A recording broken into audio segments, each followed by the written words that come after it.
اگر اللہ نے قرآن میں یہودیوں اور عیسائیوں کا ذکر کیا ہے تو باقی جو قومیں ہیں، جس میں ہندو ہے، جس میں سکھ ہیں، جس میں پارسی ہیں، جس میں اور کافی سارے مذاہب ہیں، ان کا نام لینا اللہ نے پسند کیوں نہیں کیا؟ یہ اور بہت کچھ جانیں گے ہم اس ویڈیو میں۔ السلام علیکم ناظرین، جس آیت کو آج ہم سمجھیں گے وہ ہے سورہ البقرہ آیت 62۔ میں امید کرتا ہوں کہ آپ اسے غور سے سنیں گے اور اپنی زندگی کو قرآن کے مطابق گزارنے کی کوشش کریں گے، کیونکہ قرآن اللہ تعالیٰ کی طرف سے نازل کردہ انسانوں کے لیے ایک مکمل ضابطہ حیات ہے، اور اس ضابطہ حیات کو سمجھنے کے لیے انسانوں کے لکھی کتابوں کی ضرورت نہیں ہے۔ ناظرین، تاریخ کسی قوم کی کامیابی یا تباہی کی تفصیل بتاتی ہے کہ وہ کب ہوئی اور وہ کون تھے، یہ صرف انفارمیشن ہے، جبکہ قرآن یہ حقائق واضح کرتا ہے کہ کوئی قوم کیوں کامیاب یا تباہ ہوئی۔ لہٰذا یہ انفارمیشن کے ساتھ ایجوکیشن بھی ہے جو انسانوں کی ذہنی نشوونما اور تربیت کا کام کرتی ہے۔ مذہبی تاریخ لوگوں کو ماضی کے واقعات میں الجھا کر اپنے مقصد سے دور کر دیتی ہے۔ لوگ روایات و شخصیات پرستی میں مبتلا ہو کر ان کو دین کا ایک اہم حصہ سمجھ لیتے ہیں، جبکہ قرآن اپنی واضح ہدایت کی روشنی میں ہر دور اور ہر خطے کے انسانوں کو ترقی میں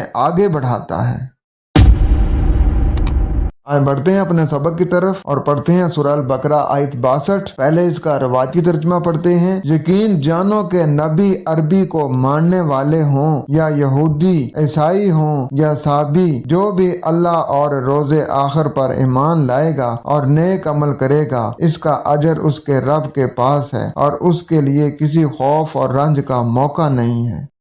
ناظرین، اس روایتی ترجمے کو پڑھ کے کیا آپ کے پلے کچھ پڑا؟ کیا آپ کو کسی چیز کی کوئی سمجھ آئی؟ یقیناً آپ کو کچھ بھی سمجھ میں نہیں آیا ہوگا کہ یہاں بات کیا ہو رہی ہے۔ ویسے تو اللہ تمام انسانوں کا ہے اور ہر جگہ کا ہے، لیکن ترجمہ کرنے والے نے صرف مسلمان، یہودی اور عیسائی اور صابی کا ہی رب بنایا ہے بس۔ نہ اس میں ہندو کا ذکر ہے، نہ سکھوں کا ذکر ہے، نہ بدھ مت کا ذکر ہے۔ ان کے حساب سے تو اللہ تعالیٰ صرف چند مخصوص خطے یا چند مخصوص لوگوں کے لیے ہی اپنے آیات کو پیش کرتا ہے۔ آئیں دیکھتے ہیں کہ یہاں بات کیا ہو رہی ہے۔ ان الذین آمنوا، بے شک ماننے والے لوگ، والذین ہادو، اور وہ لوگ جو اپنے آپ کو ہدایت یافتہ کہتے ہیں۔ ہادو کہتے ہی اسے ہیں کہ جو اپنے آپ کو کہتا تو ہے کہ میں ہدایت یافتہ ہوں، لیکن وہ ہدایت پہ ہوتا نہیں ہے۔ والنصارا، اور وہ خاص مددگار کہ ہمیں پتہ ہو تو بس ہم آگے آگے ہیں، یعنی اللہ کے کاموں میں ہم کبھی بھی پیچھے نہیں ہٹتے،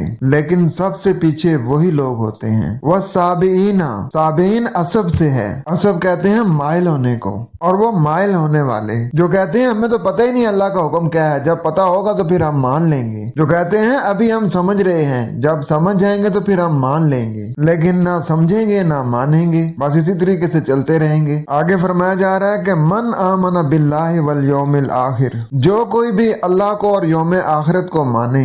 یہ دو بنیادیں ہیں کہ اللہ کو بھی ماننا ہے اور یوم آخرت کو بھی ماننا ہے۔ اللہ کو ماننے کا مطلب یہ ہے کہ اللہ تعالیٰ کی ہدایت کہاں سے ملے گی، اس ہدایت کو ماننا ہے۔ اللہ کی ہدایت کہاں سے ملے گی، کیا ملے گی، اس کو دیکھیں گے تو جب ہی فرما برداری اختیار کریں گے نا۔ اور یوم الآخر، جہاں حساب کتاب دینا ہے، جسے آخری دورانیہ کہتے ہیں۔ اور آگے فرمایا جا رہا ہے وَعَمِلَ صَالِحًا، یعنی جو مکمل صحیح عمل کرے، فَلَهُمْ أَجْرُهُمْ عِنْدَ رَبِّهِمْ، بس ان کے لیے ان کا نتیجہ ان کے رب کے پاس ہے۔ وَلَا خَوْفٌ عَلَيْهِمْ، اور ان کے اوپر کوئی خوف نہیں ہے۔ وَلَا هُمْ يَحْزَنُونَ، اور نہ وہ غمگین ہوں گے۔ اس میں آیا کہ حزن میں مبتلا ہونا، جیسے کہ ہمارے دلوں میں خیال آتے ہیں نا کہ یہ ہو جائے گا، وہ ہو جائے گا، ایسا ہوگا تو کیا ہوگا، یہ حزن ہوتا ہے، یہ اندرونی خوف ہوتا ہے۔ اور دوسرا بیرونی خوف ہوتا ہے، جو آج کل ہمارے معاشرے میں سب کو لگا ہوا ہے۔ ان کو نہ کوئی اندرونی خوف ہوگا اور نہ کوئی بیرونی خوف ہوگا۔ تو اللہ نے یہاں پر جو کردار بتایا ہے نا، جو ماننے والے لوگ ہو جائیں، چاہے وہ خود ساختہ ہدایت یافتہ ہی کے دعوے دار کیوں نہ ہوں، وہ مددگار ہونے کے دعوے دار کیوں نہ ہوں، اور وہ جو مائل ہونے کے دعوے دار کیوں نہ ہوں، تو جو کوئی بھی